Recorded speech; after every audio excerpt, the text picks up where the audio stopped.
জনাব শরীফ জহির, এই সময়ে ব্যবসা বাণিজ্য নিয়ে যদি একটু বলেন, আমাদের যে ইউএস ট্যারিফ নিয়ে আমাদের যে ভয়টা ছিল সেটা তো এখন বুমেরাং হয়ে বরং মনে হচ্ছে ভালোই হলো আর কি। না, ট্যারিফেটা তো ডেফিনেটলি যে টিমটা কাজ করলো এখানে ওনাদেরকে কংগ্রেচুলেশনস জানানোর দরকার। তারা খুব সুন্দরভাবে সিস্টেমেটিকলি তারা জিনিসটাকে সমাধান করে আসছে। আমরা যেটা আমাদের ইন্ডাস্ট্রি থেকে যেটা ছিল যে ডায়ালগ, যে মানে স্টেক হোল্ডার হিসেবে আমাদেরকেও জানানো দরকার ছিল। আমি একটু থামাচ্ছি, দর্শক আপনারা যুক্ত থাকুন চ্যানেলে, অনলাইনে, ফেসবুক এবং ইউটিউব পেজে, প্লিজ। জনাব শরীফ জহির। তো ডায়ালগ হলে তখন মাঝখানে যখন ট্রাম্প যখন 35% ডিউটি দিয়ে দিল, তখন আমাদের বায়াররা প্যানিক করতেছিল অ্যাকচুয়ালি। তো আমরা যেহেতু আমাদের আমেরিকা একটা বড় একটা পার্সেন্টেজ বিজনেস আছে, আমাদের নিজেদের ব্যবসা, total country is exporting $8 billion, right? তো এটা একটা বড় একটা ইম্পর্টেন্ট একটা জিনিস আর কি।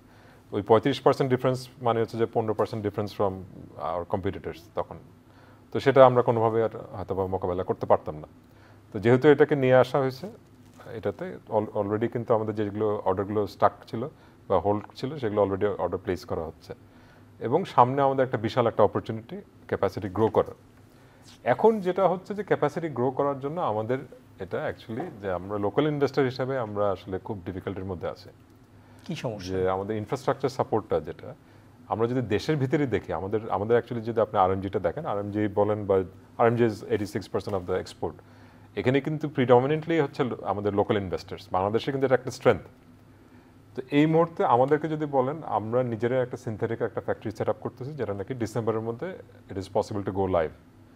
এটা মানে এটা ডেডিকেটেড সিনথেটিক মিল আর কি। আপনার পলিয়েস্টার, পলিনাইলন, আপনার অ্যাক্রিলিক ফ্যাব্রিকগুলো তৈরি হবে এখানে আর কি। তো এখন যেটা হচ্ছে যে আপনার গ্যাস লাগবে, ইলেকট্রিসিটি লাগবে। তো এখন is the country ready to provide that? একটা হচ্ছে যে আমরা দেখলাম যে একটা ডিসক্রিমিনেটরি প্রাইসিং, যে নতুন ইনভেস্টমেন্টের জন্য আপনার গ্যাসের প্রাইস হায়ার। তো সেটা যে you are kind of discouraging investment, এক নাম্বার। সেকেন্ড হচ্ছে আমরা যখন আমরা ফাইল সাবমিট করলাম, তখন আমরা দেখতেছি যে ফাইল ইজ নট মুভিং। এখন এখানে আরও 1000 ফাইল সাবমিশন পড়ে আছে। This are practical reality. Gas connection পেতে, গ্যাস কানেকশন। এখন আমরা ধরেন ইকোনমিক জোন ইনভেস্টার্স অ্যাসোসিয়েশন আছে, সেখান থেকে আমিও মেম্বার। তো সেখানে আমরা দেখতেছি যে ফ্যাক্টরি হয়তো বা রেডি, মেশিন বসে গেছে, কিন্তু তারা গ্যাস কানেকশন বা ইলেকট্রিক কানেকশনটা পাচ্ছে না।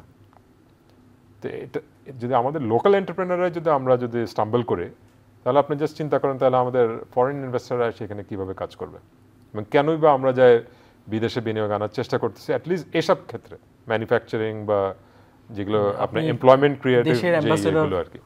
তো আগে হচ্ছে যে আমাদের সমাধানগুলো একটা একটা করে সমাধান করে দিতে হবে, দিলে আমরা will be the biggest ambassador, ঠিক আছে? এবং এখানে যারা অলরেডি যারা ফরেন ইনভেস্টার আছে, তারা they will be the ambassadors. আমরা কি ইন্ডিয়ার যে একটু বেশি শুল্ক, আমাদের কম শুল্ক, আমরা কি কম্পারেটিভলি অ্যাডভান্টেজটা পেতে যাচ্ছি? বিশাল বিশাল অ্যাডভান্টেজ, এটা চিন্তাই করা যায় না। কিরকম? মানে যেটা হচ্ছিল কি, মোদী সরকারের উনি আইডেন্টিফাই করছিল যে employment is the biggest target তার ইনভেস্টমেন্টের জন্য। এবং আরএমজি গার্মেন্ট সেক্টর, আমরা যতই না আমাদের দেশে হয়তো বা আমরা এটাকে মূল্যায়ন করি না, কিন্তু ইন্ডিয়াতেও কিন্তু তারা আইডেন্টিফাই করছে যে এই আরএমজি সেক্টরটাতে সবচেয়ে বেশি এমপ্লয়মেন্ট ক্রিয়েট করা সম্ভব। এবং মোদি নিজে যে আপনার মাল্টিন্যাশনাল কোম্পানি ওয়ালমার্টের সাথে, সিইওর সাথে বসে, যে Walmart will source $10 billion by 2027, একটা দেশের প্রধান যায় মার্কেটিং করে আসে, তাদের দেশের এমবেসিগুলো যায় ডিরেক্ট মার্কেটিং করে, তাদের যে বাংলাদেশে যে এমবেসি আছে তারা আমাদেরকে বলতো যে তোমরা এসে ইন্ডিয়াতে ইনভেস্ট করো, এবং ইন্ডিয়ার সাথে আমেরিকান রিলেশনশিপ ভালো, সামনে আরও ভালো ট্যারিফ আসতেছে, সুতরাং তোমরা ইন্ডিয়াতে যা ইনভেস্ট করো।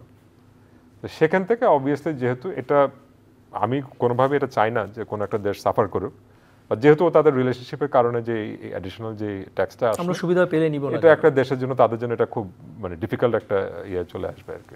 যে এই 5% ডিফারেন্স মেইন হচ্ছে যে মাইন্ডসেটটা। এই যে ট্রাম্প যেগুলো বলতেছে ইন্ডিয়ার, আজকেও সে একটা স্টেটমেন্ট দিল যে it is not favourable for new investments আর কি। এটা একটা দেশের জন্য এটা খুব মানে বার্ডেন হয়ে যায় আর কি তখন, যেখানে আপনি আমেরিকা এখন এত বড় একটা মার্কেট সবার জন্য।